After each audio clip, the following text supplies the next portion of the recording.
C'est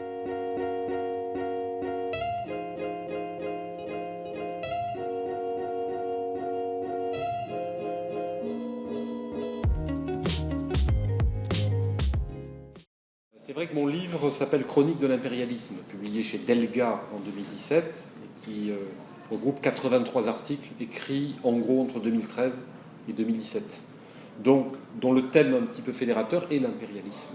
C'est pour ça avec l'éditeur, on lui a donné ce titre.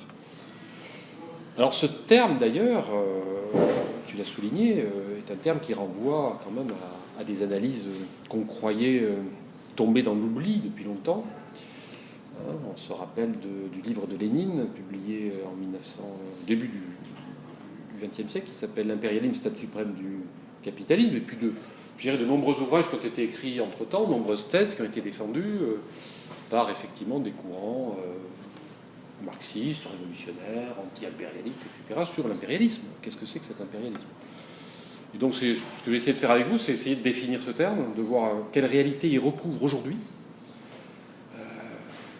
y compris d'ailleurs dans ses dimensions plus ou moins cachées, puisqu'on sait très bien qu'il y a ce qu'on sait, qu'on croit savoir, et puis il y a ce qu'on ne sait pas. Et l'impérialisme joue beaucoup sur cette différence entre le su et le non-su. On verra pourquoi dans un instant. L'impérialisme, c'est un mot qui vient de imperium, c'est l'empire. C'est-à-dire l'impérialisme, c'est l'attitude qui consiste pour une puissance à essayer d'accroître cette puissance au détriment des autres. Et en étendant effectivement ce qu'on appelle, alors j'emploie un terme grec, l'hégémonie, c'est-à-dire une forme de pouvoir qui n'est pas la domination, parce que la domination, elle repose sur la force brute. Si on va employer les termes de manière rigoureuse, on dira que l'hégémonie passe davantage par ce qu'on appelle aujourd'hui le soft power que le hard power. Et en réalité, on s'aperçoit que l'impérialisme contemporain, que je vais un petit peu décrire tout à l'heure, c'est un impérialisme qui recourt volontiers à la force brute, mais beaucoup, effectivement, à ce qu'on pourrait appeler le soft power, c'est-à-dire en réalité le pouvoir des mots, le pouvoir d'enchantement des mots, autrement dit la propagande. Et une de mes citations préférées de Noam Chomsky, que vous connaissez, c'est la propagande est à la démocratie ce que la matraque est à la dictature. Ce qui définit une des dimensions essentielles, à mon avis, de l'impérialisme contemporain. Donc l'impérialisme contemporain, pour moi, il a cette caractéristique d'utiliser à la fois la force brute et ce que Chomsky appelle aussi la fabrique du consentement, le hard power et le soft power, pour instaurer une hégémonie qui est mondiale. Parce que les empires que nous avons connus dans le passé n'avaient pas une vocation mondiale. Ni Gengis Khan, ni les Romains, ni les Chinois, etc. n'ont prétendu dominer le monde. C'est pas vrai. Hitler a essayé, mais ça s'est mal terminé dans un bunker sous les obus de l'armée rouge. Au fond, si on regarde bien le projet impérial américain, c'est une domination mondiale qui est visée. Quand un célèbre publiciste américain publie à la fin du XIXe siècle un livre dans lequel il parle de la destinée manifeste, la manifeste destinée des États-Unis, il dit que les États-Unis vont apporter la lumière au monde. C'est la nouvelle lumière des nations, si vous voulez. C'est le nouvel Israël, l'impérialisme américain. Ce que je dis là n'est pas polémique, c'est exactement dans ces termes que les défenseurs de l'impérialisme américain le présentent, et présentent ses bienfaits, au fond, enfin, ceux qui croient être, de leur point de vue, les bienfaits de cet impérium américain qui a vocation universelle, qui a vocation à s'étendre à l'ensemble de l'humanité. Donc ça me paraît important de le rappeler. C'est un point historique qui est très important. L'empire américain a une vocation universelle. Voilà. Alors c'est vrai qu'il a profité d'une opportunité historique qu'il faut souligner, c'est qu'il a succédé à des empires qui, eux, étaient des empires coloniaux. Jusqu'à la Seconde Guerre mondiale, en gros, et jusqu'au début des années 60, c'est plutôt les empires coloniaux qui dominent la face du monde. Il faut voir que dans les années 30, par exemple, le tiers de l'humanité vit dans les empires coloniaux français et britanniques. Aujourd'hui, c'est plus tout à fait le cas. Par contre, il serait intéressant de voir quelle est la portion de l'humanité qui vit plus ou moins sous l'empire américain. Ça serait intéressant. Je pense que nous vivons, nous, aujourd'hui, sous l'empire américain. À notre corps défendant, peut-être, mais c'est quand même le cas. Cet empire à vocation universelle, il a une date de naissance, pour moi, qui est 1945. C'est-à-dire que avant la Seconde Guerre mondiale, il y a un impérialisme américain, mais il se limite grosso modo à ce que la doctrine Monroe lui a assigné sur le plan géographique, c'est-à-dire le continent américain dans sa totalité. L'Amérique aux Américains, ça veut dire le continent américain du Nord et du Sud entre les mains des Yankees, c'est ça que ça voulait dire. À partir de 1945, c'est complètement différent, puisqu'il y a une autre superpuissance très importante, c'est l'Union soviétique. Mais elle a eu 27 millions de morts, elle est à reconstruire, pratiquement 20 à 25% du potentiel, tout ce qui tenait debout en Russie, en URSS avant la guerre a été détruit par les Allemands. Donc, par rapport aux États-Unis, elle a une sorte de handicap. Elle va tenter de rattraper son retard, c'est le fameux rêve khrouchtchevien du rattrapage du capitalisme par le socialisme soviétique, qui connaîtra quelques déboires. Mais les États-Unis, eux, ils sont en position de force. Ils ont eu assez peu de pertes en 1945, 300 à 400 000 morts, pas plus. Leur appareil industriel a été dopé par l'industrie de guerre. Ils ont drainé l'or du monde, puisqu'ils sont devenus les créanciers de toutes les puissances alliées. Et donc, ils sont à la tête du monde. Dès 1945, d'ailleurs, il y a un publiciste américain qui s'appelle Henry Luce, qui parle du siècle américain. Il est intéressant de voir d'ailleurs qu'au début des années 2000, un certain nombre de théoriciens de ce qu'on appellera le néoconservatisme américain reprennent l'idée de Henry Luce et parlent du nouveau siècle américain. Et c'est le projet pour un nouveau siècle américain qui est la pépinière intellectuelle du mouvement néoconservateur et qui inspire les politiques des différents présidents américains jusqu'à Trump aujourd'hui, même si Trump est un cas particulier dont on parlera si on a le temps. Donc ces États-Unis, ils sont non seulement à leurs propres yeux investis d'une mission hégémonique à vocation universelle, mais en plus, ils ont les moyens, croient-ils, de parvenir à cette hégémonie. Et ils vont déployer leur puissance de 1945 à nos jours, effectivement dans une démarche qui est typiquement impérialiste. Un impérialisme dont Lénine disait déjà au début du XXe siècle qu'il a deux grandes caractéristiques. L'impérialisme, dit-il, est le stade suprême du capitalisme pour deux raisons. La première, c'est que il est d'abord le fait de méga-entreprises, des entreprises multinationales, transnationales, comme on dit parfois aujourd'hui, des trusts, comme on disait à l'époque, qui sont capables effectivement de maîtriser à eux seuls ou en partenariat avec d'autres entreprises qui du coup sont oligopolistiques, tel ou tel segment de marché ou tel marché mondial. Je prends un seul exemple, par exemple, le marché du chocolat aujourd'hui, c'est-à-dire la commercialisation du chocolat comme produit de consommation, il est complètement contrôlé par trois multinationales. Une américaine, une suisse, une indonésienne. Ce qui fait que le petit planteur de Côte d'Ivoire, il n'a pas le choix, il applique un tarif qui lui est fixé par ces multinationales. Donc ça, c'est la première caractéristique. L'impérialisme n'est pas essentiellement une politique d'État, c'est une politique d'entreprise. C'est-à-dire que le point de départ, pour moi, le substrat matériel de l'impérialisme contemporain, c'est la prétention et la tentation qu'ont les grandes entreprises multinationales de dominer le marché dans lequel ces entreprises ont du savoir-faire, évidemment, et les moyens de conquérir une position dominante en éliminant leurs rivaux. Le capitalisme, c'est un système dans lequel les gros éliminent les petits. Ça, on le sait depuis que Marx a parfaitement analysé les règles de la fameuse concurrence qui est censée régner, paraît-il, dans l'économie capitaliste, laquelle n'aboutit en réalité qu'à l'élimination des petits au profit des gros, des faibles au profit des forts. Ça, c'est la première caractéristique. La deuxième, c'est que ce capitalisme n'est pas d'abord et essentiellement un capitalisme industriel. Le capitalisme, dans sa phase impérialiste, est un capitalisme financier.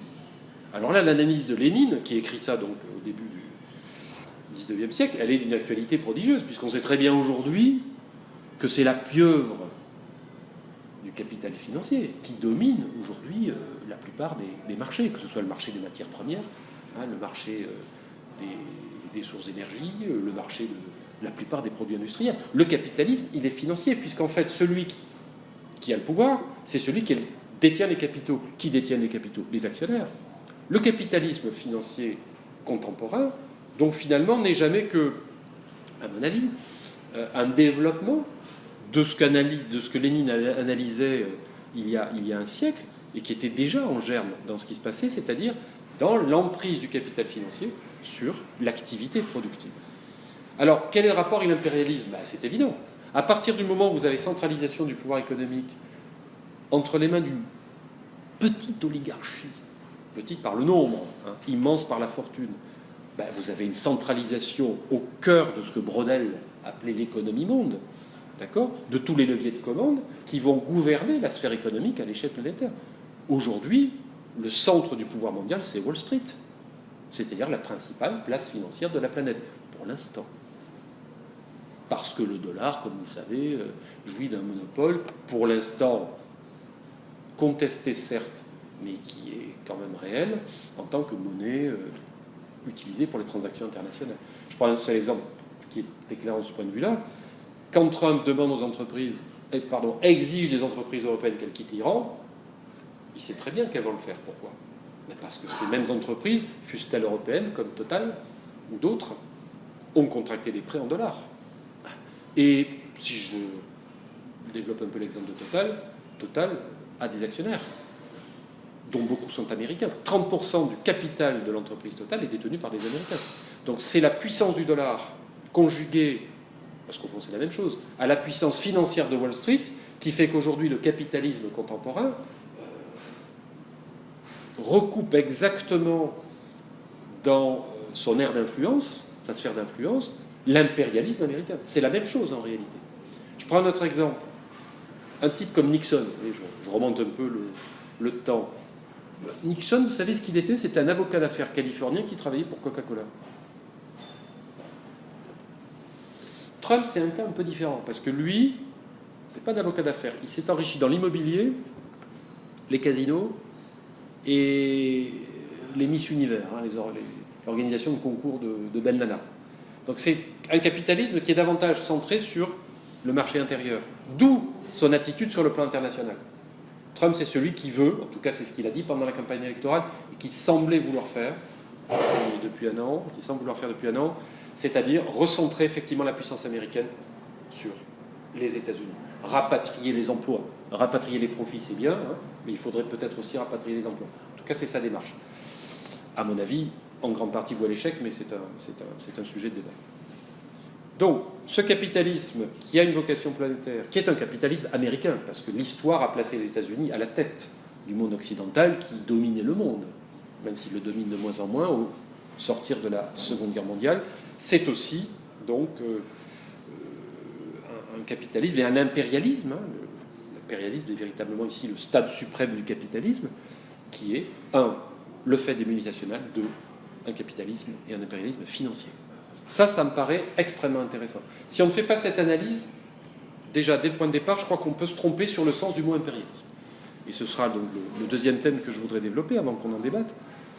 C'est, si cet impérialisme est d'abord un impérialisme américain ou états-unien, comme on dit, ça veut dire qu'il n'y en a pas d'autres.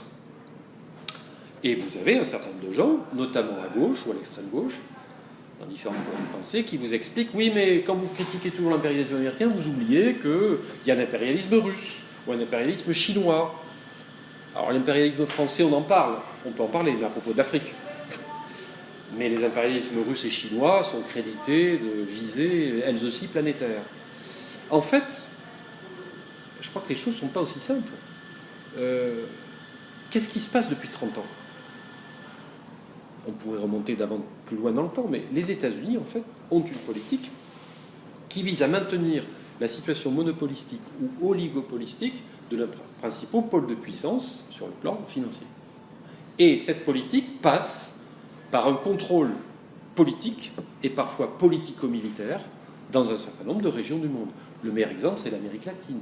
L'Amérique latine a été pendant longtemps l'arrière-cour des États-Unis, un territoire sur lequel leurs compagnies fruitières, par exemple, exerçaient une domination sans partage, jusqu'à ce que des gens comme Castro, Chavez, Morales leur disent d'aller se faire voir. D'accord ? Avec toutes les réactions qu'on a pu constater de la part, effectivement, de l'impérialisme américain jusqu'à nos jours. Et l'embargo contre Cuba en est un bon exemple. Ça a été aussi le Moyen-Orient, où les États-Unis avaient déjà pris pied dans le cadre de l'accord avec les Saoudiens dès 1945, le fameux pacte de Quincy, entre Roosevelt et Saoud, mais où ils ont...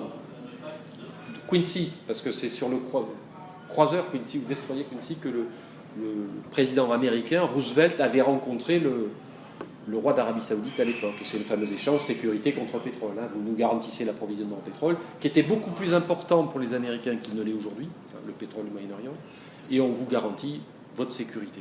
Voilà. Et jusqu'aux années 90, avec une première emprise donc, à l'occasion de la fameuse guerre du Golfe, Colin Powell étant aux commandes de l'armée américaine à l'époque, avant de briller dans l'enceinte du Conseil de sécurité, comme on le sait, en brandissant sa fiole en 2003, et puis ensuite, bien sûr, l'invasion de l'Irak en 2003, qui sont des événements majeurs. Le 11 septembre 2001 étant l'événement déclencheur, une sorte de nouveau Pearl Harbor, permettant de justifier la guerre globale contre le terrorisme, qui est en fait non pas une guerre contre le terrorisme, ça c'est le prétexte, mais une guerre contre les États souverains qui s'opposent à l'hégémonisme américain au Moyen-Orient. Ce qui s'est passé en Libye, en Afghanistan, en Irak, en Libye et en Syrie, et le bellicisme américain contre l'Iran tel qu'il s'exprime aujourd'hui à Washington, illustrant ce que je suis en train de dire. D'accord ? Donc, là, c'est une phase nouvelle, parce que jusqu'aux années 90, d'abord, les Américains doutent un petit peu de l'intérêt qui serait le leur à s'implanter véritablement au Moyen-Orient. Ils passent le cap. Entre 91 et 2003, ils franchissent un cap. Ils disent, on va s'installer là-bas, de manière directe ou indirecte, pour contrôler les sources d'approvisionnement en hydrocarbures. D'abord parce que nous en importons, mais surtout parce que nos rivaux et nos adversaires en importent. Il ne faut pas oublier que quand une puissance impérialiste veut contrôler une source d'approvisionnement en hydrocarbures ou en matières premières, c'est pas seulement parce qu'elle a besoin de ces ressources, c'est parce qu'elle sait que ses ennemis en ont besoin et qu'il faut absolument contrôler. On voit bien aujourd'hui que la politique américaine contre l'Iran s'inscrit dans ce cadre. Tout à fait. Donc cet impérialisme américain, à mon avis, et on peut en débattre, n'a absolument aucun équivalent du côté russe ou du côté chinois. Que je sache, d'abord la Russie, pour prendre cet exemple, elle a eu beaucoup de mal à se remettre des événements de 90-91. La période 80, la décennie 90 en Russie a été catastrophique. L'économie s'est effondrée, les Russes ont perdu 10 ans d'espérance de vie. La restauration du capitalisme en Russie, comme ont dit certains de mes amis marxistes, s'est traduite par 10 ans d'espérance de vie en moins. Ça ne réhabilite pas pour autant le système antérieur, mais en fait ça permet de relativiser les choses. Poutine a redressé la situation, aussi bien sur le plan intérieur que sur le plan extérieur. Mais même si certains qualifient d'impérialiste ou annexionniste la politique russe à l'égard de la Géorgie, à l'égard de l'Ukraine, voire même pour certains à l'égard de la Syrie, rien de comparable avec ce que les États-Unis ont fait, ne serait-ce que dans les 20 dernières années, c'est-à-dire un interventionnisme militaire meurtrier et dévastateur dans des pays qui n'en avaient rien fait, qui sont parfois des dizaines de milliers de kilomètres de leur côte. Quant au prétendu impérialisme chinois dont certains gauchistes parlent parfois, j'aimerais bien qu'on m'en explique la teneur à propos d'un pays qui n'a mené aucune guerre depuis 30 ans, qui défend ses intérêts, certes, en mer de Chine, qui le lui reprocherait, qui n'a jamais envahi Taïwan. Les Chinois n'envahiront jamais Taïwan. Taïwan demandera son rattachement à la Chine, à mon avis, pour des raisons économiques. De même qu'aujourd'hui, les riches sud-coréens, hongkongais, singapouriens, malaisiens investissent en Chine. Donc les Chinois sont en train de réaliser une intégration économique de leur environnement asiatique, incluant une bonne partie d'ailleurs du sud-est asiatique, pas seulement de l'extrême-orient asiatique, et puis c'est tout. Alors si on veut parler d'impérialisme commercial, moi je veux bien, mais il faudrait trouver un autre terme. Voilà. C'est autre chose. Développer effectivement des infrastructures de manière à développer le commerce avec un certain nombre de pays, c'est de l'impérialisme s'il y a échange inégal. Est-ce que les échanges économiques entre la Chine populaire aujourd'hui et un certain nombre de pays africains, par exemple, relèvent des fameux mécanismes de l'échange inégal que Samir Amin, préfacier de mon livre, avait parfaitement analysé dans les années 70. C'est un débat qu'on peut avoir. Il me semble que non. Parce que la stratégie chinoise, c'est pas la stratégie américaine. Les Américains, ils vont en Irak, ils cassent tout, sous de faux prétextes, puisque Saddam Hussein n'avait pas d'armes de destruction massive, on le sait bien, et il n'avait aucune connivence avec Al-Qaïda. Ils cassent tout, ils provoquent une guerre civile, et puis ils s'en vont. Ils continuent d'ailleurs indirectement, en finançant plus ou moins différentes organisations armées, à provoquer le chaos dans la région. Les Chinois, que je sache, ne pratiquent pas l'interventionnisme militaire, n'ont fait aucune guerre depuis 30 ans. Ils ne provoque pas de regime change, hein, par le truchement de je ne sais quelle opposition plus ou moins manipulée. Il ne finance pas d'organisations terroristes, pas tellement le genre des Chinois, de manipuler les organisations djihadistes ou autres pour provoquer le chaos chez le voisin. Ils font du business. Et quand ils vont en Afrique, par exemple avec la République démocratique du Congo, leur politique consiste à dire, voilà, nous on a besoin d'un certain nombre de vos matières premières, on en a beaucoup déjà chez nous, hein. Ils ont 70% des métaux rares et pratiquement 90% des terres rares. Mais on a besoin du cobalt, par exemple. La République démocratique du Congo, à elle seule, a 60% du cobalt de la planète, je crois. J'ai vu que Cuba en avait une partie. Intéressant. J'espère que ça leur servira. Et ils disent aux Congolais, combien d'aéroports, combien d'autoroutes et combien d'hôpitaux devez-vous construire? Ben voilà la liste, très bien, on vous les construit, mais par contre, pendant 20 ans, vous nous donnez votre cobalt à tel prix. Si on me démontre que c'est de l'impérialisme, d'accord. Pour moi, c'est un échange, alors qui est plus ou moins profitable aux uns et aux autres, très bien, mais ce n'est pas de l'impérialisme.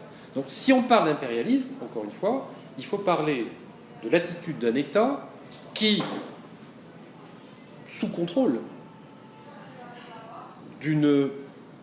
d'un inframonde économico-financier, d'accord, exerce une influence exorbitante sur d'autres pays, de manière à en exploiter les ressources. Ça peut être aussi la main-d'œuvre, hein, pas seulement les ressources minières ou les ressources pétrolières, afin de constituer un empire dans lequel, s'il le faut, on emploie la force brute pour étendre les frontières de l'empire ou corriger, hein, les États ou les mouvements politiques récalcitrants. Ça, c'est l'impérialisme. Ce que je viens de dire là ne correspond nullement à la politique chinoise et nullement à la politique russe. C'est la politique américaine. Voilà. Et c'est, toute proportion gardée, un petit peu quand même la politique française en Afrique. La France est quand même extraordinaire. Pour moi, c'est un micro-impérialisme. La France est l'auxiliaire zélé des États-Unis dans leurs aventures impérialistes, et en même temps, elle a son précaré en Afrique, où les Américains d'ailleurs sont de plus en plus en train de vouloir mettre leur pion. Et la France est un pays, par exemple, qui a une présence militaire dans 11 pays africains. Vous connaissez un pays africain, vous, qui a une présence militaire dans 11 pays européens? Vous interrogez les Français dans la rue, moi, personnellement, ça me gêne. Je trouve ça parfaitement scandaleux. J'ai honte d'appartenir à un pays qui est présent militairement dans 11 pays africains. Voilà. De même qu'il y a beaucoup d'Américains qui ont honte d'appartenir à un pays qui est présent en Irak, dans tous les pays où les Américains ont tout cassé, en général, pour instaurer le fameux chaos constructif. Alors c'est à se demander d'ailleurs si la France elle-même n'a pas une politique de chaos constructif aujourd'hui au Sahel, quand on voit ce qui se passe au Mali. Avant l'intervention française en 2013, par exemple, il n'y avait pas d'attentat au Burkina Faso. Il y en a aujourd'hui. Donc l'intervention censée mettre fin au terrorisme, en réalité, l'alimente. C'est pas moi qui le dis, ce sont des Africains. Moi, je me contente ici de répéter des propos tenus par des Africains un peu rebelles à l'égard de M. Macron. Quand Macron est allé à Ouagadougou, il a été reçu par vous savez, la vanne qu'il a faite à propos du président Burkina Faso. Passons, si Sankara y était encore, si les Français ne l'avaient pas tué, peut-être que ça se serait passé différemment. Mais il y avait dehors des milliers de Burkinabés qui manifestaient, qui manifestaient contre l'impérialisme.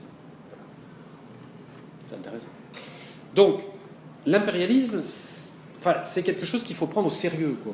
Je veux bien qu'on emploie les mots de temps en temps comme ça, parce qu'on est décontracté à tort et à travers, mais à un moment, il faut revenir aux fondamentaux. L'impérialisme, aujourd'hui, il est américain. D'accord? Et il est en partie, à titre de micro-impérialisme français, un petit peu moins britannique. Et s'il y en a d'autres, ben je veux bien en prendre connaissance. Voilà. J'ai vu les puissances occidentales, de manière générale, pratiquent un impérialisme à petite dose. Mais enfin, il est à 95% américain. Face à cet impérialisme, il y a des forces, qui ne sont pas seulement des États d'ailleurs, qui résistent. Parce que la principale caractéristique de l'impérialisme, c'est qu'il entend perpétuer son hégémonie. L'Empire veut rester l'Empire. Et qu'il y a naturellement un certain nombre de gens qui ne sont pas d'accord, voilà, qui résistent à cet impérialisme. C'est pour ça que mon livre s'appelle, en réalité, Chronique de l'impérialisme et de ceux qui lui résistent. Alors qui résiste à cet impérialisme? De fait, la Russie et la Chine, qui sont confrontés à un problème qui est, qu'allons-nous faire dans les 10 ans ou les 20 ans qui viennent de ces États-Unis qui ont 725 bases militaires dans, je crois, pratiquement 90 pays, qui ont 12 porte-avions, qui dépensent 2187 $ par an et par habitant pour leur système militaire, alors que les Chinois en dépensent 157 $, dont le budget militaire représente 13 fois le budget militaire russe, cette Russie qui est censée effrayer les Européens, et dont les dépenses militaires américaines représentent, selon les années, entre 40 et 50% des dépenses militaires mondiales. C'est ça la question. Comment les autres puissances vont tenter de s'opposer le cas échéant, mais au moins de contenir. C'est une sorte de containment à l'envers. Les Américains prétendaient pratiquer le containment contre les Soviétiques après la Seconde Guerre mondiale. Je dirais qu'aujourd'hui, c'est plutôt à la Russie, à la Chine et à leurs amis, leurs alliés, et puis à tous les autres, d'essayer de contenir cet empire américain encore très puissant, mais qui décline, et qui, en raison de ce déclin, est dangereux. C'est le syndrome de la bête blessée, l'impérialisme américain. Et je ne vois pas d'autre explication, d'ailleurs, à l'espèce d'attitude un peu qui ressemble à celle d'un histrion de M. Trump, que cette espèce de tentative de se raccrocher à tout prix à un empire américain qui est fissuré de toutes parts aujourd'hui. Son principal avantage étant encore, effectivement, ce dont on parlait tout à l'heure, c'est-à-dire le monopole du dollar en tant que monnaie utilisée pour les transactions internationales et pour les crédits internationaux. Or, vous savez comme moi que les Chinois ont bien l'intention de substituer au pétrodollar le pétro-yuan, que les Vénézuéliens ont déjà commencé à vendre leur pétrole, aux Chinois d'ailleurs, en yuan, que l'Iran prend le chemin, il va faire la même chose, après tout, puisque les Américains les y poussent, pourquoi pas, et que la Russie, je crois, elle-même a lancé tout dernièrement un grand emprunt en roubles. C'est-à-dire qu'il y a aujourd'hui, petit à petit, effectivement, une contestation de ce monopole du dollar que De Gaulle avait parfaitement analysé à la fin des années 60, en disant qu'il donnait un statut totalement exorbitant à la monnaie américaine, qui leur permettait d'exercer une influence absolument anormale sur l'économie mondiale. Alors, il faut savoir que, puisqu'on parle d'économie, la Chine aujourd'hui a un PIB qui est supérieur à un PIB en parité de pouvoir d'achat. D'accord ? À un PIB en parité de pouvoir d'achat qui est supérieur à celui des États-Unis. Donc la première puissance économique aujourd'hui dans le monde, c'est la Chine, c'est pas les États-Unis. La Chine produit 12 fois plus d'acier que les États-Unis. C'est quand même intéressant. Alors c'est vrai que les États-Unis ont encore de beaux joyaux industriels, dans l'aéronautique, dans tout ce qui est le software, là, les Google, Facebook, etc. Mais enfin, vous savez, nourrir et faire prospérer 320 millions d'Américains dans les 10 ou 20 ans qui viennent avec Facebook, Google et Amazon, je ne suis pas sûr que ça suffise. Les Chinois, eux, ils ont 25 000 km de TGV, ils viennent de lancer un cargo électrique, ils vont électrifier leur parc automobile, alors, avec les terres rares et les métaux rares, ce qui a aussi des conséquences écologiques qui ne sont pas négligeables, et ils viennent même dans le domaine de la lutte contre la pollution atmosphérique remporter des succès assez importants. Donc on a des États-Unis finalement qui sont sur le déclin, qui tentent d'enrayer ce déclin, et puis une Chine qui, elle, progresse. Enfin, la croissance mondiale, aujourd'hui, elle est tirée par la Chine, elle n'est pas tirée par les États-Unis, même si ça ne va pas trop mal en termes de croissance du PIB. Mais quand on regarde le contenu de cette croissance, c'est la Chine quand même qui tire la croissance. Laquelle Chine, d'ailleurs, comme vous le savez, est créditrice à hauteur de sommes astronomiques des États-Unis. Les États-Unis, en fait, ils vivent à crédit parce qu'ils ont le dollar au détriment des autres pays, mais jusqu'à quand? La question est posée. Moi, je dirais que la question de savoir si les États-Unis vont passer la main est déjà tranchée, ils vont passer la main. La question de savoir s'ils sont là, ils ne sont plus la première puissance économique mondiale, est déjà tranchée, ils ne la sont plus. La question qui reste pendante, c'est de savoir comment les États-Unis vont gérer cette transition. Et c'est là que la dernière campagne présidentielle était intéressante à analyser. Parce que là, la réussite de Trump, c'est d'avoir quand même bien analysé au moins un aspect important du mal américain, c'est-à-dire la désindustrialisation. Sujet qui apparemment ne préoccupait pas du tout Mme Clinton. Il faut dire que c'est son mari qui a lancé les grandes négociations commerciales internationales, avec adhésion de la Chine à l'époque, dans le cadre de l'OMC, les Uruguay Round, etc., qui devaient créer un monde merveilleux, hein, après l'effondrement de l'abominable dictature soviétique. Hein, on allait créer un monde merveilleux, c'était la fin de l'histoire, comme disait Fukuyama, la démocratie, qui paraît-il est la même chose que le marché, allait se répandre dans le monde. Bon, tout ça, on a bien compris que c'était du vent. Et Trump est quelqu'un qui, à mon avis, l'a compris, ça. S'il a été élu, c'est parce qu'il a capté l'électorat ouvrier de la Rust Belt, qui a été ruiné par la mondialisation chère au couple Clinton. Bon, c'est aussi pour d'autres raisons. Il a très bien utilisé les révélations de Julian Assange dans un clip célèbre qui est passé juste avant, je ne sais pas si vous l'avez vu, juste avant l'élection, qui était assez remarquablement fait, et je dirais qu'un progressiste bon teint n'aurait pas renié. Il y avait des accents rooseveltiens presque dans le discours de Trump pendant la campagne électorale. Bon, j'ai écrit plusieurs articles là-dessus, ils sont dans le livre. C'est intéressant de les relire maintenant pour les comparer avec ce que fait Trump. Alors, on reprend la conversation.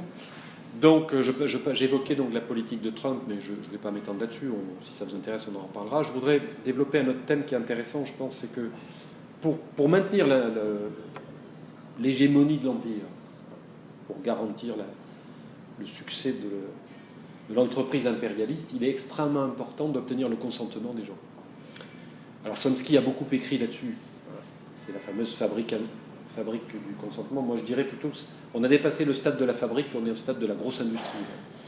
L'industrie médiatique est devenue en fait une industrie d'occupation du cerveau disponible des citoyens de manière à leur faire croire tout et n'importe quoi. Et ça a atteint, à notre époque, c'est-à-dire dans les années là, que nous venons de vivre, des proportions absolument ahurissantes, où les mensonges se succèdent, de plus en plus gros, de plus en plus grossiers, et ça passe comme une lettre à la poste.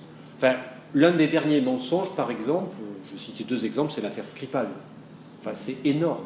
Accuser la Russie, un État de 150 millions d'habitants, qui est quand même dirigé par des gens un petit peu sérieux, d'avoir empoisonner un couple sur un banc à Salisbury, alors que le type avait déjà été exilé de Russie, il y avait eu un accord, etc. Ça n'a aucun sens. Vous avez vu qu'un nouveau couple a été assassiné. Ah, on a pointé du doigt. Enfin, c'est complètement grotesque. Quand on saura la vérité là-dessus, on saura dans les détails ce qui s'est passé, on se dira, mais on a vécu une époque de folie. L'autre exemple, qui me paraît ahurissant, c'est le vol de la compagnie civile malaisienne, vous savez, qui a été abattue au-dessus de l'Ukraine. Un jour, j'ouvre mon ordinateur, puis il y a le fil d'actualité qui est sélectionné. Alors, je ne sais pas si c'est NSN, je ne sais pas qui fait la sélection. C'est un article du Monde, je crois, qui disait, il y avait le nom de l'avion, l'armée russe a abattu l'avion. C'était pas une hypothèse, ce n'était pas entre guillemets, c'était présenté comme un fait. Je regarde plus en détail, non, l'armée russe n'a pas abattu l'avion. Il y a un des enquêteurs qui est néerlandais, pays membre de l'OTAN quand même, il faut le rappeler, qui dit que c'est les Russes qui l'ont fait et qui prétend avoir la preuve. Les Malaisiens immédiatement ont dit non, c'est pas crédible votre truc. Voilà. C'est typique, c'est-à-dire on présente comme un fait quelque chose qui est une allégation parfaitement mensongère et qui, de toute évidence, correspond à un intérêt politique visant à diaboliser la Russie. Quand c'est pas la Russie, de toute façon c'est la Chine, c'est l'Iran, etc. Voilà.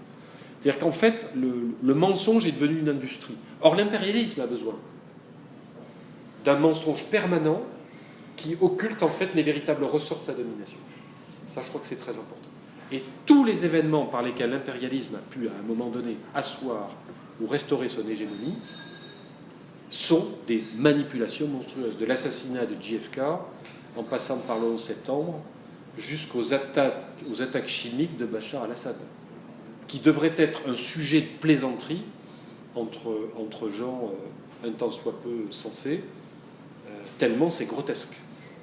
Mais là-dessus, tout a été dit ou presque, mais je voulais insister là-dessus, je crois que c'est très important, et c'est ce qui légitime la démarche de tous ceux qui font de la réinformation critique, parce que nous vivons dans un monde où les médias sont des médias en réalité totalement soumis à un système totalitaire qui leur impose ce qu'ils doivent dire. J'ai écrit un article qui s'appelle « La liberté d'expression est un conte de fées ».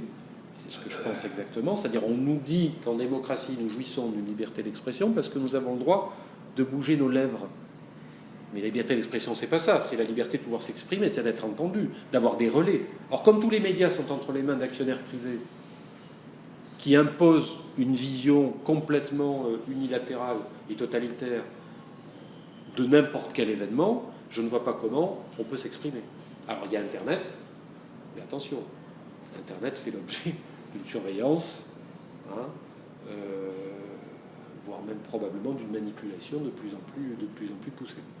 Le fait est aujourd'hui qu'on vit sous un système qui est un système totalitaire, puisque que ce soit les médias qui relèvent du pouvoir politique, les fameux services publics, ou les médias qui appartiennent à des actionnaires privés, ils défendent sur chaque événement important la même interprétation, en général totalement frauduleuse.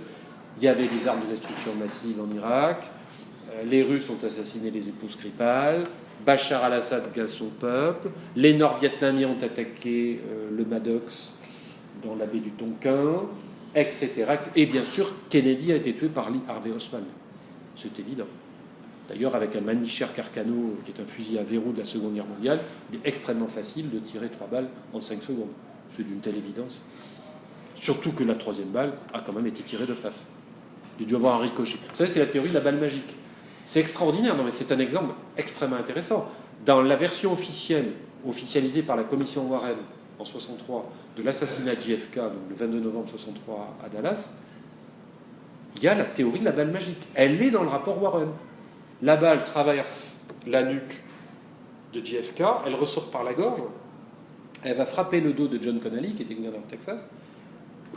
Déjà, elle a déjà pris un angle droit. Ensuite, elle va dans la main de Connally, mais quand il reçoit la balle, c'est marrant, il lâche pas son chapeau. On le voit très bien sur le film de Zapruder. Et ensuite, elle va lui fracasser la cuisse. La balle magique. Elle est pas belle, la vie? Bachar al-Assad gaze son peuple et JFK a été tué par Lee Harvey Oswald. Tout est comme ça, c'est-à-dire, c'est extraordinaire.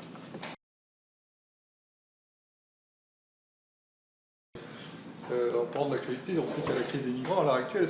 Comment tu interprètes cette crise vis-à-vis de l'impérialisme en fait? Oui. Alors, comment tu l'interprètes? Alors, quand on parle de crise des migrants, déjà, il faut savoir de quoi on parle. Il faut qu'on détermine ensemble de quoi on parle. Il y a dans cette population qui afflue massivement depuis quelques années, je ne parle pas des flux migratoires qu'on connaît, traditionnels, entre les deux rives de la Méditerranée. D'abord, il y a des causes. La plupart des gens qui essaient de traverser la Méditerranée dans les conditions qu'on sait viennent de pays en guerre. La plupart de ces guerres ont été fomentées, organisées, financées, plus ou moins pilotées de l'extérieur par les Occidentaux. L'Érythrée, mais l'Érythrée, que je sache, a connu une guerre très longue avec l'Éthiopie qui a toujours été soutenue par les Occidentaux. La Somalie, mais ce sont les Occidentaux qui ont semé la pagaille. Bon. La République démocratique du Congo, si les multinationales ne s'étripaient pas par milices interposées pour s'approprier les ressources minières de ce pays, il y aurait peut-être moins de réfugiés en provenance de ce pays. Et puis de toute façon, la Syrie, évidemment. La Syrie où la guerre a été déclenchée en mars 2011 par des groupes armés, financés, armés, soutenus massivement par les États-Unis, la France, le Royaume-Uni, l'Arabie Saoudite et le Qatar. Liste non exhaustive, parce que je crois que j'ai oublié la Turquie. Il y a un article dans le New York Times, paru il y a 2 ans, qui parle de l'opération Timber Sycamore, c'est-à-dire l'opération, qui est parfaitement connue du grand public aux États-Unis, puisque un article du New York Times l'explique, qui est une opération visant à dégommer Assad. Voilà. 3 milliards de dollars, via une cellule secrète de la CIA, transiter des coffres des pétromonarchies vers les organisations djihadistes, y compris le fameux Front al-Nosra, que M. Fabius aime tant, vous savez, puisque ce Front al-Nosra fait du bon boulot quand il pulvérise des enfants, des femmes et des vieillards dans les rues de Damas, à coups de voitures piégées. Al-Qaïda fait du bon boulot, Laurent Fabius dans le texte.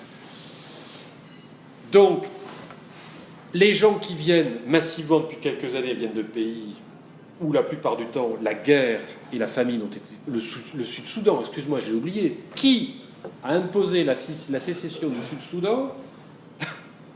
C'est-à-dire, en fait, le démembrement d'un État souverain c'est les États-Unis. Le Sud-Soudan est le bébé des États-Unis.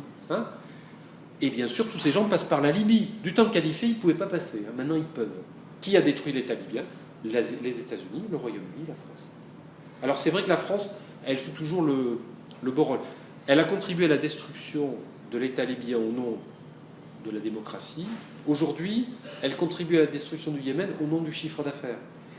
Puisque les dirigeants français expliquent notre soutien à l'Arabie Saoudite par le fait que c'est un partenaire commercial de premier plan. Et oui, nous lui vendons les armes avec lesquelles, aujourd'hui, les Saoudiens massacrent des enfants yéménites. Il y a de quoi être fier, franchement. Donc voilà, ma réponse, elle est très simple. La crise migratoire est le résultat de l'impérialisme, une politique impérialiste menée dans des pays qui se passeraient bien, finalement, de notre contribution. Et il est évident que les gens ne traversent pas la Méditerranée pour faire une promenade de santé, hein, ou les s'épanouir dans des pays où ils sont en général pas toujours très bien accueillis, et que la solution, s'il y en a une, elle est d'abord de restaurer la paix dans ces pays et de les aider à se développer, au lieu d'accumuler des armements, comme nous le faisons. Pour moi, c'est aussi... Si la France contribuait réellement au développement de l'Afrique, au lieu d'y être présente militairement pour défendre ses intérêts, peut-être que ça serait un peu différent, mais il n'y a pas que la France, en l'occurrence, qui est en cause ici. Des questions? N'hésitez pas. À un moment donné, vous avez parlé de régime change. Oui. Qu'est-ce que c'est? Alors, le régime change, c'est le changement de régime. C'est la politique menée par les États-Unis dans un certain nombre de pays, de manière tout à fait officielle, qui consiste à dire, voilà, nous les États-Unis, nous savons ce qu'est la démocratie, nous en sommes en quelque sorte le porte-parole, le héros au niveau planétaire, et nous voulons vous l'apporter. Hein. Alors pour vous apporter la démocratie, il va falloir changer de régime.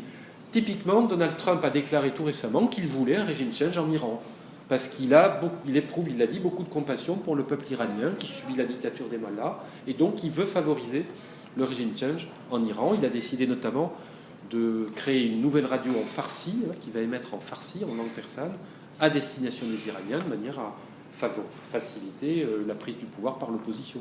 Lorsqu'en début janvier, il y a eu des mouvements, disons, protestataires en Iran, la CIA s'est mobilisée, on a essayé de provoquer un régime change. J'ai écrit un article d'ailleurs qui s'appelait « Pas de régime change à Téhéran ».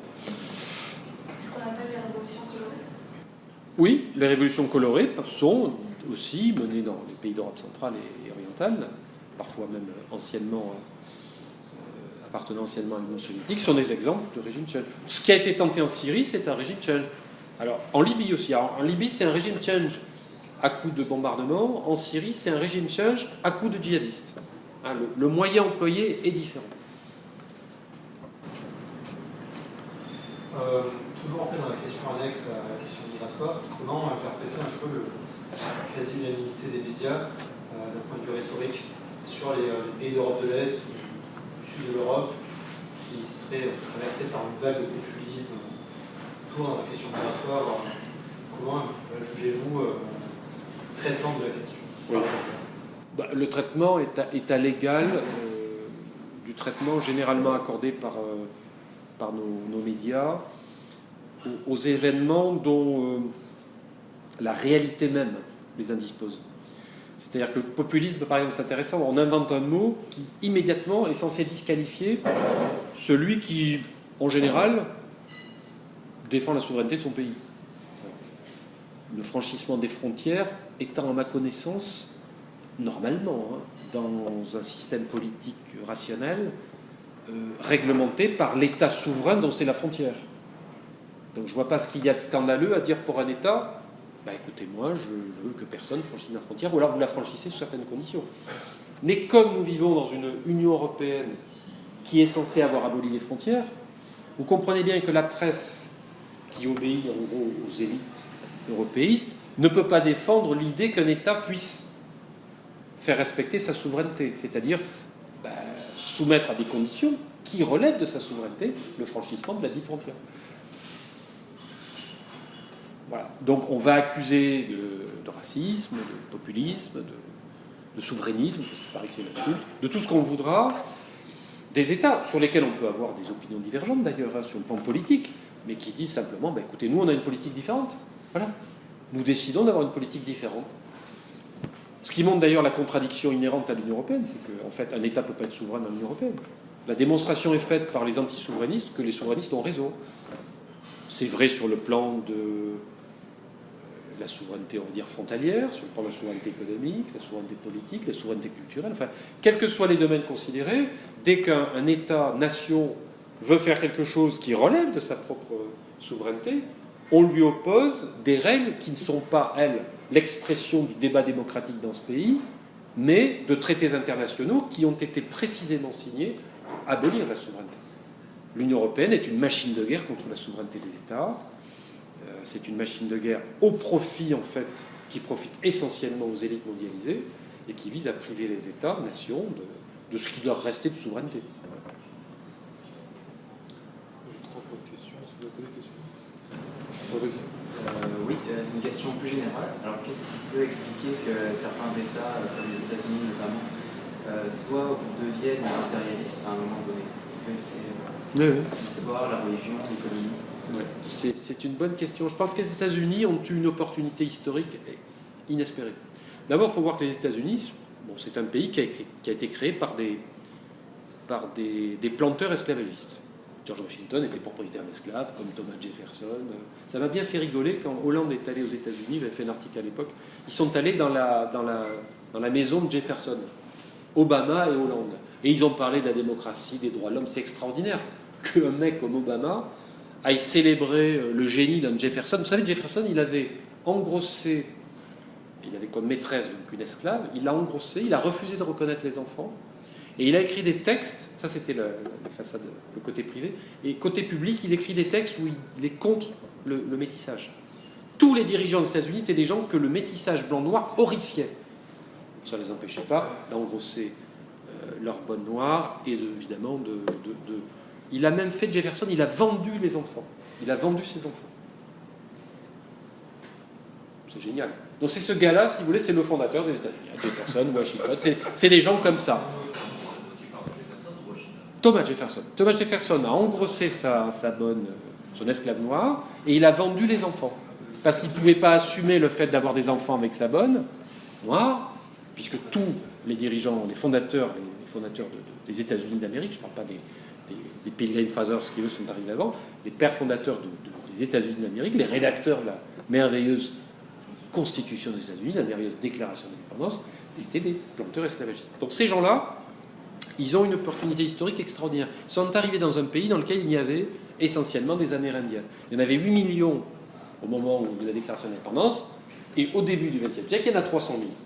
Comme dirait Tocqueville, c'est la démocratie en Amérique. La démocratie en Amérique consiste à supprimer le peuple autochtone pour le remplacer par un peuple venu d'ailleurs, d'Europe en l'occurrence, qui lui détient le monopole des valeurs, des vraies valeurs. Il est investi de cette mission planétaire, de cette manifeste destinée dont parlait O'Sullivan dans un essai célèbre. Donc, finalement, les États-Unis, c'est quoi? C'est un territoire sans passé qui était une promesse d'avenir, puisque on a aboli finalement le passé de ce territoire en éliminant les Amérindiens et en important des esclaves qui ont servi de main-d'œuvre.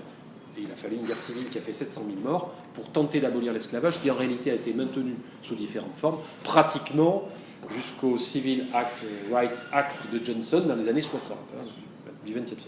Bon, ça, il faut le savoir quand même. L'histoire des Noirs américains, c'est quand même assez extraordinaire. Donc, un pays neuf, extrêmement riche en ressources naturelles, dont on élimine la population autochtone, on fait venir une main-d'œuvre africaine à bas prix, et on crée une grande puissance industrielle. Bravo l'Amérique. Deuxième opportunité extraordinaire, la Première et la Deuxième Guerre mondiale, à laquelle il participe au bon moment, c'est-à-dire pour cueillir les fruits de la victoire, chèrement acquise par le sang des autres, notamment la victoire contre le nazisme. Que fait Staline de 1941 à 1944 ? Il tarabiscote les Américains et les Anglais en disant il faudrait quand même créer un deuxième front, quoi. Parce que moi je me prends toute la machine de guerre hitlérienne. J'ai un excellent général, il s'appelle Zhukov, le véritable vainqueur de la Seconde Guerre mondiale, le vainqueur de Hitler. Je viens de lire sa merveilleuse biographie par Jean Lopez, qui n'est dans aucun livre d'histoire en français. Voilà. Moi j'ai son portrait chez moi, de Zhukov. Mais il n'est dans aucun livre d'histoire en France. Pendant ce temps, les Américains, oui, il faut une guerre qui n'est pas de la rigolade avec les Japonais, mais ils attendent que les choses se passent. Il y a un texte de Harry Truman, vous connaissez Harry Truman, celui qui a succédé à Roosevelt en 1945, parce que Roosevelt est mort malheureusement en avril 1945. Je dis malheureusement parce que Roosevelt, c'était quand même un sacré bonhomme. Un texte de 1940. Vous savez ce qu'il dit, Truman, dans cet article publié, hein. Il dit, bon, il va y avoir une guerre, là je le sens, entre les États-Unis et l'Union soviétique. Le pacte germano-soviétique n'a dupé personne. Hein. Bah, on va voir. Hein. On va voir. D'abord, il faut qu'on soit ni d'un côté ni de l'autre. Après tout, qui s'entretue. Et puis, quand il y en a un qui sera bien affaibli, peut-être qu'on aidera l'autre. Ça, c'était Truman en 1940. Et c'est ce monsieur qui, lorsqu'il largue les 2 bombes atomiques sur Hiroshima, qui, comme on le sait, n'ont tué que des femmes, des enfants et des vieillards pour rien, puisque cet assassinat collectif n'avait aucune justification militaire, danse. Il est sur un cuirassé, il danse et il dit c'est le plus beau jour de ma vie. Et vous savez que les Américains, après cette merveilleuse opération qu'a été Hiroshima et Nagasaki, les généraux américains, vous savez ce qu'ils faisaient? Vous pouvez voir les photos sur Internet. Ils mangeaient des gâteaux en forme de champignons atomiques avec leurs enfants. Vous avez des photos de généraux américains en uniforme avec leurs enfants. Ils ont le sourire aux lèvres et ils mangent des gâteaux en forme de champignons atomiques. Bon, après, on peut aussi parler de Nixon qui voulait atomiser. On a l'enregistrement sonore, ça. Hein. Nixon disait à Kissinger, bon, je commence à en avoir marre des Viettes, c'est un pays de merde, etc. C'est comme ça. On va leur balancer la bombe atomique. Et Kissinger qui dit, Monsieur le Président, vous exagérez un peu. Ah, mais vous mégotez, Henry. Je l'ai mis, j'ai fait un post là-dessus sur Facebook. Voilà. Donc l'Amérique, elle a, pour résumer, conquis un territoire où il y avait des indigènes armés d'arcs et de flèches, génocide direct, esclavagisme à haute dose, création de puissance industrielle qui va bénéficier de cette opportunité géopolitique extraordinaire qui est le suicide collectif de l'Europe, impliquant d'autres pays en passage, en 14-18 et en 39-45. Et en 45, ils sont les patrons. Ils ont 60% de l'or du monde. Il faut se rappeler qu'à l'époque, la parité des monnaies était assise sur l'or. C'est de là que vient le monopole du dollar. Pour aller dans l'autre sens, l'autre jour, il y avait une interview qui s'est traduit. Hein. Et il s'est amusé à parler des Japonais. Et voilà ce qu'il dit. Vous savez que dans les livres d'histoire pour le Japon, on ne dit pas que ce sont les Américains qui ont poussé les bombes. On dit que ce sont des Alliés. C'est incroyable. C'est pas beau, ça? Ah, c'est magnifique. C'est magnifique. Mais le Japon a été phagocyté très vite. On a envoyé MacArthur diriger les opérations. Après, il a sévi en Corée. La guerre de Corée, ça aussi, c'est extraordinaire. Il voulait aller bombarder la Chine. Oui, il voulait bombarder le fleuve Yalu, c'est-à-dire la frontière entre la Corée du Nord et la Chine. Il voulait... Alors, c'était très original. C'était pas Hiroshima et Nagasaki le scénario. C'était des bombinettes. Il voulait en balancer une dizaine tout le long de la frontière pour en quelque sorte pulvériser les lieux de passage par lesquels affluaient les volontaires chinois envoyés par Mao à Kim Il-sung.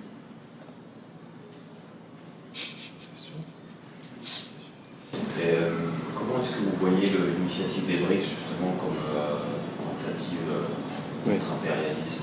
Oui. Je pense que dans les BRICS, ce qui est intéressant, c'est la banque. Par rapport au dollar. Oui. C'est-à-dire les Chinois ont compris que la bataille dans le futur serait monétaire. Il y a eu une bataille industrielle entre les États-Unis et la Chine, qui est devenue une bataille commerciale. Cette bataille industrielle et commerciale va devenir une bataille monétaire. Le jour où les Chinois ont remporté les 3 batailles, ils ont déjà gagné pratiquement les 2 premières. Il faut savoir que les Chinois, le déficit budgétaire américain à l'égard de la Chine, c'est 345 milliards de dollars. C'est énorme. C'est les 2 tiers du déficit commercial américain qui est déjà très élevé. Et les Chinois sont les principaux détenteurs de bons du Trésor américain, qui sont les principaux créditeurs des États-Unis. Donc, guerre industrielle, la Chine produit 12 fois plus d'acier que les États-Unis, c'est bon. Ils produisent 70% des ordinateurs, enfin, on pourrait allonger la liste. Et dans le domaine des hautes technologies, à mon avis, dans 10 ans, ils ont surclassé les États-Unis. Il y a beaucoup d'articles ces derniers temps dans la presse économique sur les prouesses de la Chine dans le domaine des hautes technologies. C'est très intéressant. Il y aura une guerre monétaire. Je ne vois pas ce qui ferait. Je ne vois pas ce qui pourrait permettre au dollar de conserver son monopole. Allez, dans 10 à 15 ans. Je crois que la Chine sera peut-être plus. En 2025, d'après des projections qui ont été faites justement par différents bureaux d'études dans le cas des BRICS, etc., la part du PIB mondial pour les États-Unis, ça sera 16%, pour la Chine, ça sera 21%. En 2040, je crois qu'il y a une estimation qui est effectivement très approximative, c'est du genre 33% pour la Chine, 8% pour les États-Unis. Les États-Unis finiront derrière l'Inde. Au rythme actuel, les États-Unis seront même derrière l'Inde. L'Inde, on n'en parle pas, elle est 3e en PIB, en parité de pouvoir d'achat, c'est-à-dire indépendamment de la parité des monnaies. C'est un système qui a été créé par l'ONU qui permet de vérifier, enfin, de mesurer la véritable puissance économique d'une nation. C'est-à-dire, qu'est-ce que je peux acheter réellement dans le pays où je vis ? L'ONU avait pris comme exemple le hamburger, je crois. Donc, c'est le véritable indice qui permet de mesurer et de comparer le PIB des différents pays. Donc, en parité de pouvoir d'achat, en PIB avec parité de pouvoir d'achat, Chine numéro 1, aujourd'hui, États-Unis numéro 2, Inde numéro 3. La France, le Royaume-Uni, la Russie sont derrière. Mais la Russie repassera devant la France. Quelque chose que je me demande, c'est comment on calcule vraiment le PIB. C'est une bonne question. Imaginons qu'une société américaine importe des t-shirts, des trucs comme ça, de Chine. Bon, elle est revendue. Donc elle est dans le PIB chinois. Elle est dans le PIB chinois ou américain. Chinois. Est-ce qu'au niveau des chiffres, ça non, mais pas un peu quand même, non? C'était le but des Chinois. Pourquoi ils ont créé les zones économiques spéciales ? Venez investir chez nous, on a une main-d'œuvre, bon marché, voilà.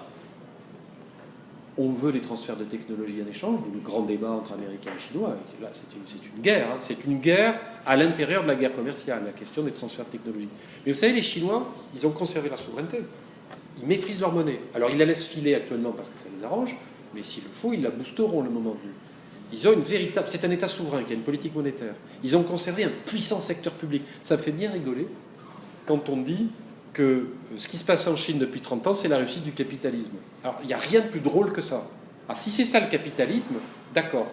Un parti communiste qui dirige tout, d'accord ? Et notamment et surtout la politique économique, qui est maître de sa monnaie, et un État qui aujourd'hui, dans tous les secteurs clés, est le propriétaire de quasiment toute l'industrie. L'industrie de l'armement en Chine, elle est publique. Les transports, tout est public. Le nucléaire, c'est public. L'armement, je l'ai dit. L'énergie, tout est public. Tout ce qui est important est public en Chine.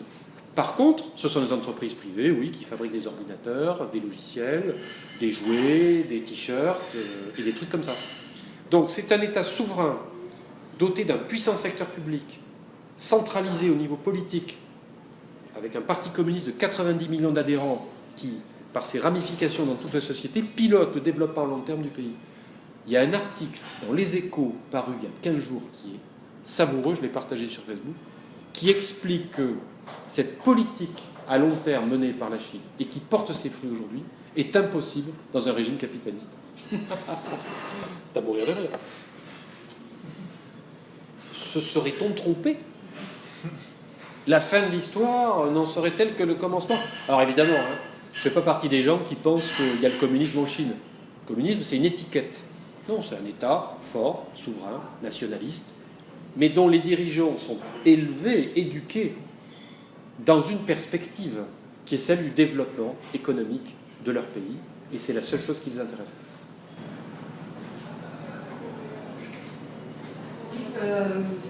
Pourquoi les États-Unis ont soutenu la création de l'euro ?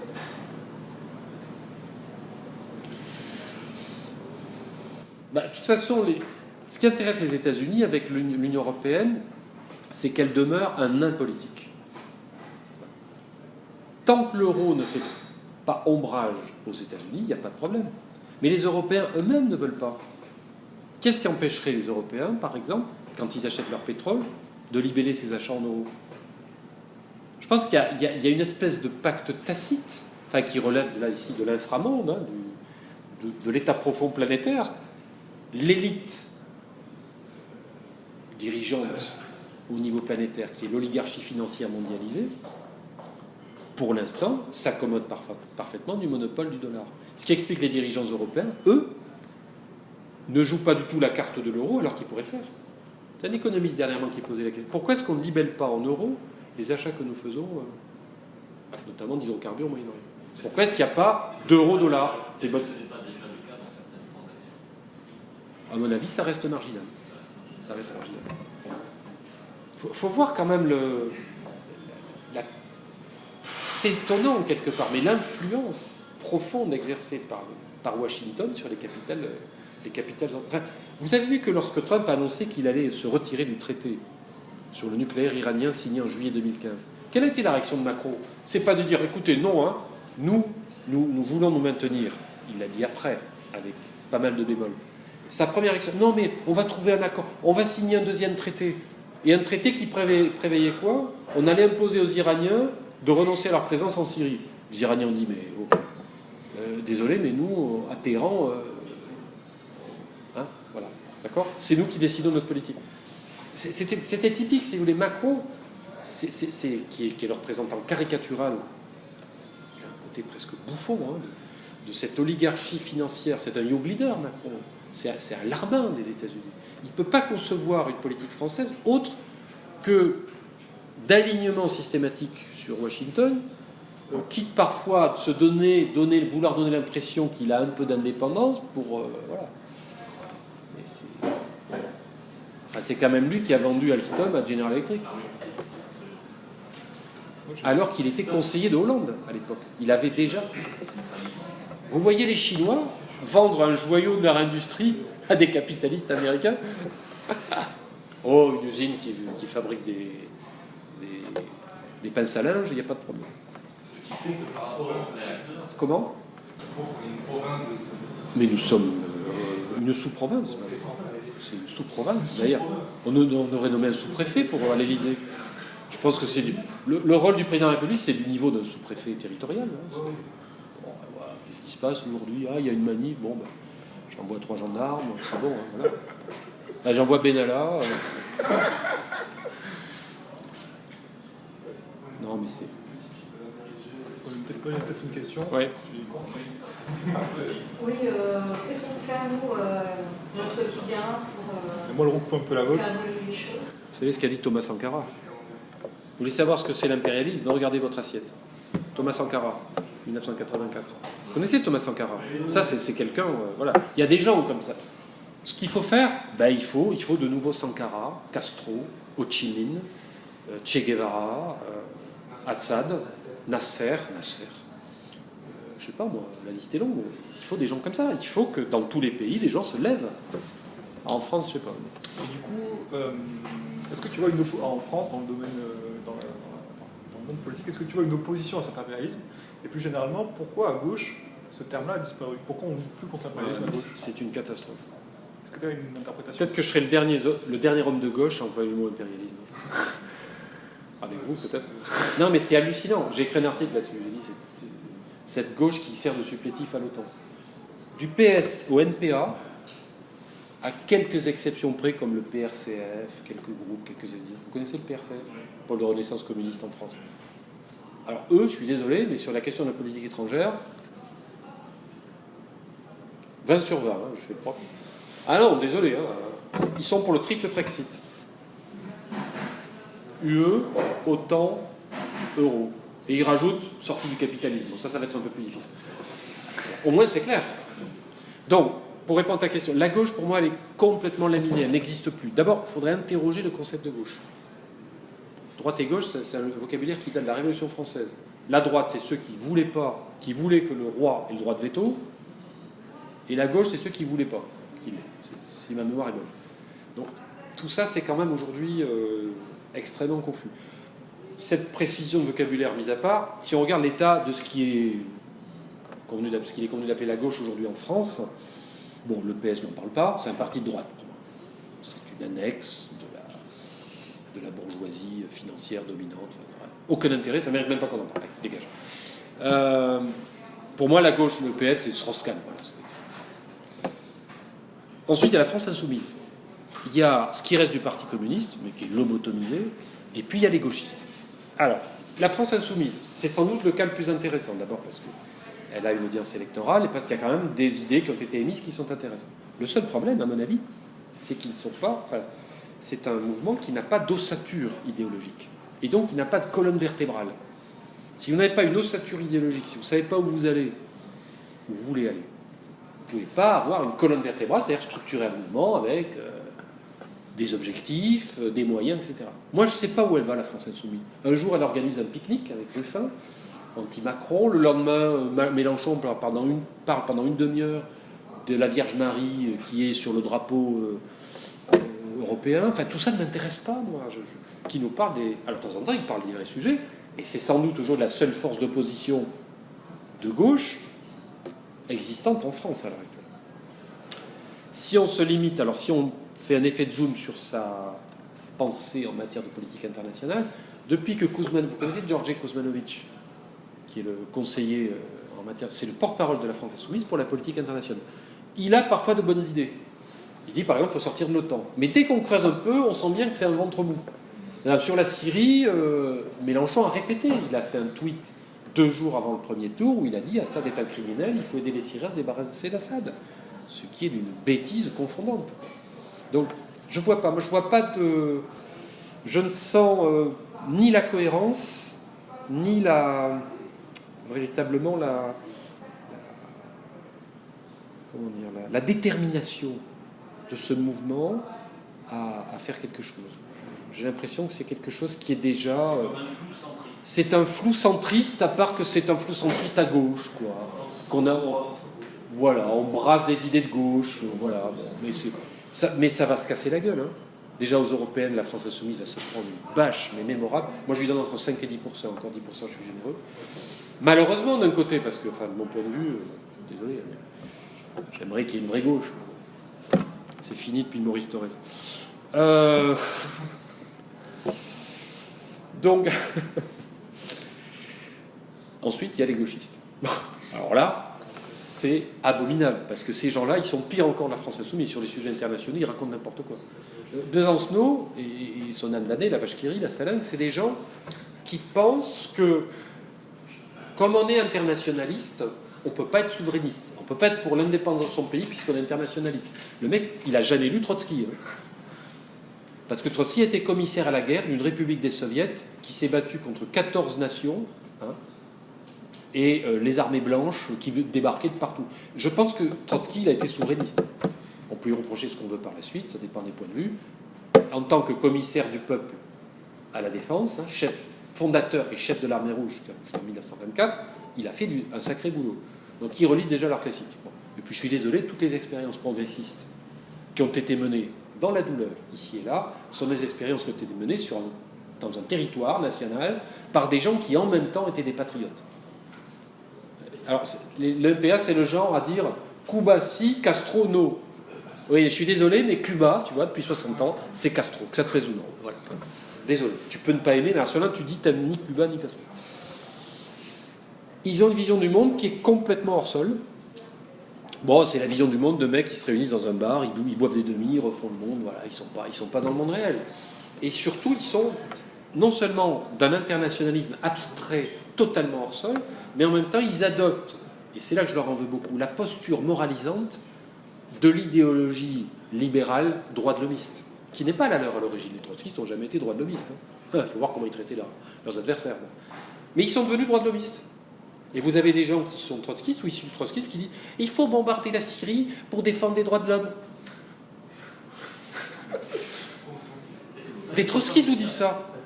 On a envie de les baffer, mais bon. Alors c'est pas vrai seulement en France, hein, c'est vrai dans tous les pays occidentaux. Il y a ce phénomène de la conversion du gauchisme en droit de l'homisme. On passe de Trotsky à BHL. Hein. Ah, bon. Ils croient que c'est pareil, peut-être. Enfin, c'est pas tout à fait pareil. Peut-être des questions. Est-ce qu'il y a un autre homme politique qui serait contre l'OTAN, contre... En France, il y a Asselineau. Le problème d'Asselineau, sur l'Union européenne et l'OTAN, il a parfaitement raison. Mais dans le diagnostic, ce que je ne comprends pas très bien, c'est le programme sociopolitique ensuite. Je ne sais pas. Puis de toute façon, c'est un excellent conférencier, mais quand tu fais 0,7% une élection, même si c'est vrai que les médias n'ont pas été favorables, dans la dernière ligne droite, il a une certaine audience. Il faut que tu te poses des questions sur la nature de ton mouvement. Moi, je connais indirectement plein de gens qui sont dans l'UPR, ils sont très sympas, ils ont des bonnes idées, mais d'abord, un mouvement, c'est pas un homme, quoi. Vous voyez ? Mélenchon, c'est un peu différent. Mélenchon est un tribun, lui, c'est pas un conférencier, c'est un vrai tribun, il est très bon, hein, comme tribun, et il y a des gens autour de lui qui sont nuls, c'est vrai. Mais sinon, on a l'impression qu'il n'y a personne. Vous voyez la différence ? Je pense qu'un mouvement politique, c'est très lent, c'est très long à organiser, mais il faut déjà avoir une vision claire des objectifs. Vous savez, Mitterrand, c'était une fripouille. C'est un salopard, Mitterrand. Mais il l'a dit un jour, il a dit, on disait que je parlais pas bien socialiste, j'ai montré que je parlais très bien socialiste. Je parlais socialiste. Mitterrand a découvert le socialisme à un âge tardif. C'est un socialisme de retraité déjà un peu. Mais il s'est dit, oula, là ça va marcher. C'est le cas de le dire, Georges Marchais. Mais on va faire marcher Georges Marchais. Ça a marché. C'est-à-dire qu'en fait, il a repris la phraséologie, je dirais de ce qui était quand même la phraséologie de la gauche socialiste en France. Pour conquérir l'électorat, ça a marché. Pour faire autre chose après. Aujourd'hui, on n'a même pas ça. On n'a même pas un vieux... Alors, il y a Mélenchon. Mélenchon, son modèle, c'est Mitterrand. Je pense que c'est ce qu'il essaie de faire. Mais... il ne peut plus plumer la volée communiste. Elle n'existe plus. Il plafonne à 20%. Qui va plumer? Le Front National. C'est ce que certains l'incitent à faire. Vas-y, va chercher l'électorat du Front National. Ramène-le à gauche avec un discours clair. Mais c'est très difficile. Parce que le Front National, c'est encore une autre affaire. Front National, il y a le Front National côté boutique, le vieux fond de la droite réac anti-bougnoul, hein. Et puis il y a le Front National de l'atelier, c'est-à-dire les déçus, les anciens électeurs communistes, quoi, ceux qui sont là-bas dans le nord, à Hénin-le-Beaumont. Philippot éliminé, on va voir ce que va devenir le Front National. Et pourquoi les médias sont si... répercute si facilement les propos de Mélenchon, puisqu'il dit des choses contre le système. Il faut bien un opposant. Ils savent qu'il ne sera pas élu de toute façon. C'est ça qui est tragique, c'est que quand quelqu'un est susceptible de prendre le pouvoir et représente une menace pour l'oligarchie, on l'élimine. Il y a plusieurs façons d'éliminer les gens. Pas toujours comme Kennedy, mais... Comment? Ouais. Mais Fillon, c'est paradoxal parce que finalement, Macron fait la politique que Fillon aurait faite. Il n'y aurait pas eu des homos à moitié à poil, très frétillant du croupion à l'Élysée, voilà, pour la fête de la musique. Il y aurait eu une messe avec des mecs en costard et des nanas en tailleur Chanel. Oh, voilà, il y aurait eu ça. Donc sur le plan culturel, c'est très différent. Vous savez, c'est très... Macron a proposé un secrétaire d'État à Jamel Debbouze. Je ne vois pas Fillon faire ça, vous voyez. Donc il y aurait eu d'énormes différences. Mais sur le plan de la politique socio-économique, là je pense que... Alors sur le plan de politique étrangère, ceux de mes amis qui sont pro-Fillon voulaient que je vote Fillon en disant mais lui, tu vas voir, il va prendre un peu de distance avec les Américains et nous rapprocher des Russes. J'en doute un peu. Je sais pas. Au niveau des politiciens français en général, des élites françaises en général, est-ce qu'il n'y a pas un problème en fait dans la conception de la nation au niveau de la notion de taille? C'est-à-dire on entend très souvent la France est trop petite, on ne peut pas y arriver tout seul, on ne peut pas compter sur le petit bras. Donc on est obligé de s'allier avec, de rester déjà dans le cadre de l'Europe, et puis ensuite de se rattacher plus globalement à un camp occidental. Est-ce que le premier problème, il n'est pas dans cette vision du monde? Bonne question, mais il y a deux questions dans ta question. C'est vrai qu'un État de dimension moyenne, Giscard déjà disait que la France était une puissance moyenne. S'il veut rayonner, doit se rendre au principe de réalité à un moment. Tout État a besoin d'alliés ou de partenaires. On peut avoir des partenaires qui ne sont pas forcément des alliés. Je ne dirais pas qu'il a besoin d'ennemis, mais en tout cas, il a besoin d'alliés et de partenaires. C'est normal. Mais on n'a pas besoin, pour avoir des alliés et des partenaires, d'être dans une structure où l'échelon supranational décide de la politique de l'État. Il peut y avoir des choses qui sont partagées et puis des choses qui restent de la compétence, parce que c'est essentiel, de l'État qui veut préserver sa souveraineté. Donc l'argument il faut être nombreux et tous ensemble pour être fort, je le comprends, Mais ce n'est pas un argument en faveur d'une structure supranationale. C'est un argument en faveur de la coopération internationale entre États souverains. Je comprendrais plutôt comme ça. Maintenant, si un jour on arrive à une Europe, alors pas une Europe à 29, mais une Europe plus restreinte, mieux s'intégrer et qui est capable de définir des objectifs communs, je pense qu'un souverainisme raisonné pourrait se reconnaître dans ce projet. Pourquoi pas ? On peut accepter, non pas des abandons de souveraineté, mais de mettre en commun des choses très importantes, si c'est dans l'intérêt national. La deuxième question, c'est... Ça découle de ça, après c'est le camp occidental. Oui, voilà. Alors, la notion de camp occidental. Moi, je considère... Enfin, il me semble que la France, elle fait partie historiquement et géographiquement de ce qu'il est convenu d'appeler l'Occident, mais elle a intérêt à s'en démarquer politiquement. C'est ce que De Gaulle avait fait, quand même. Donc c'est possible. Et que je sache, quand même, le souvenir qu'on a de la politique étrangère de Gaulle est plutôt positif, en France et dans le monde.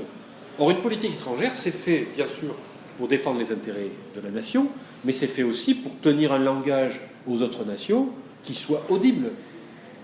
Je ne dis pas qu'il leur plaise, mais qui soit audible et qui permette au pays de rayonner. Enfin, moi, je suis favorable au rayonnement de la France. En ce moment, pas trop le cas. Mais je trouverais...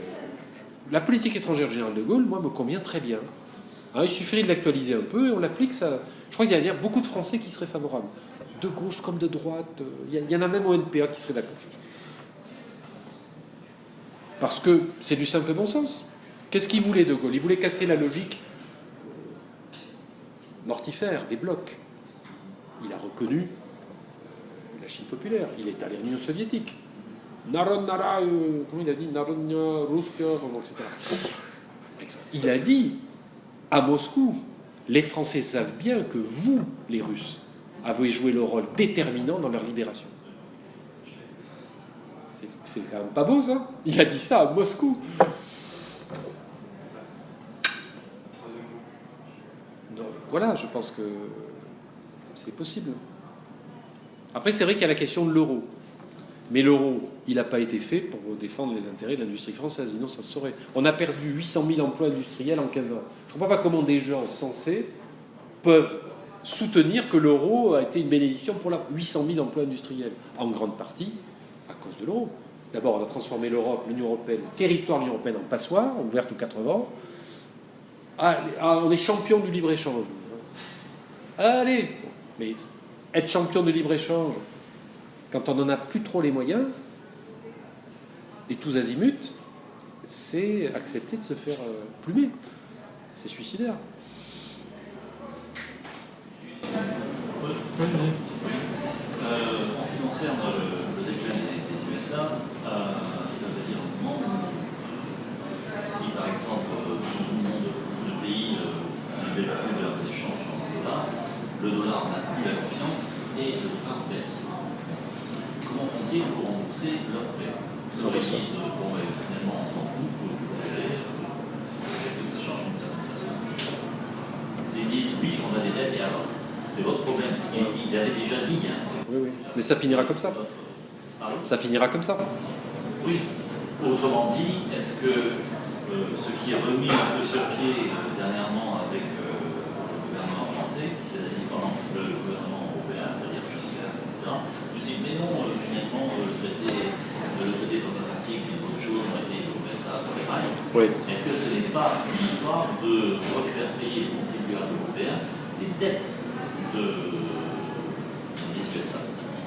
Si on fait par exemple le dollar, ça pourrait donner ce résultat si effectivement la baisse du dollar stimulait les exportations américaines vers l'Union européenne et d'une certaine façon on renfloue les États-Unis. Oui, ça pourrait être ça.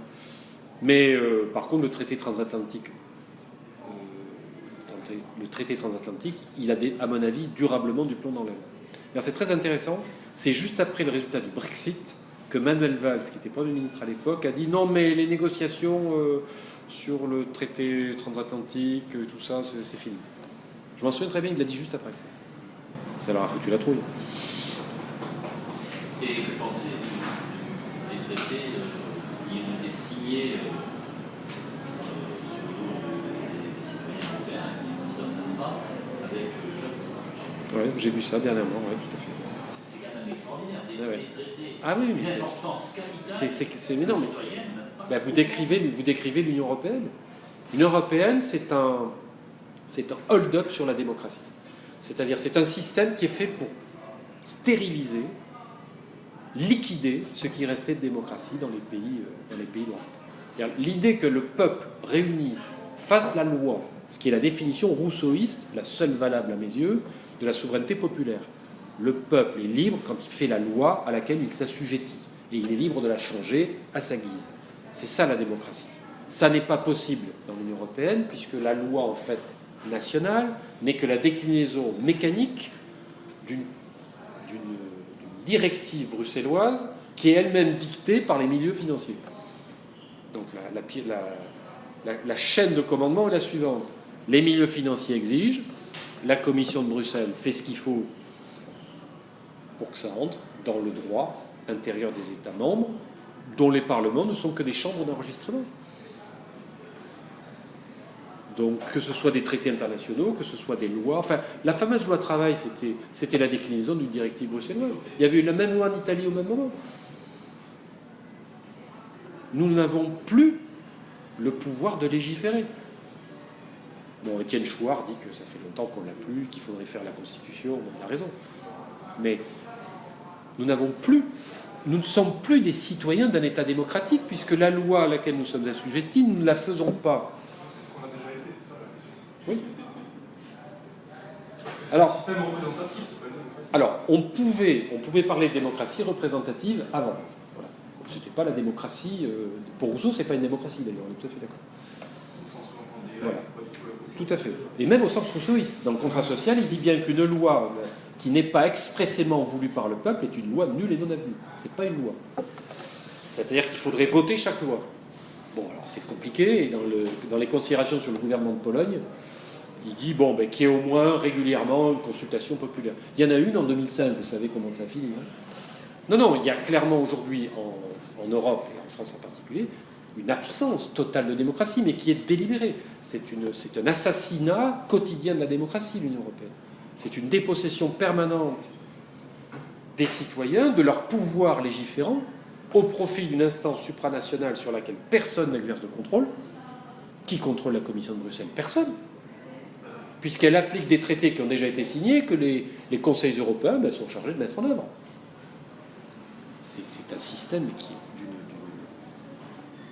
d'un point de vue rationnel, d'une absurdité totale. En fait, il est très rationnel au sens où il produit les résultats qu'on attendait de lui. Sur le plan opératoire, il est rationnel. Sur le plan des principes, il est absurde. Et les gens croient qu'on est en démocratie. C'est ça qui est terrible. Ah, on est en démocratie. T'es sûr que t'es en démocratie? Bon, on peut s'arrêter là et puis aller... Avec plaisir. Moi, je suis un bavard.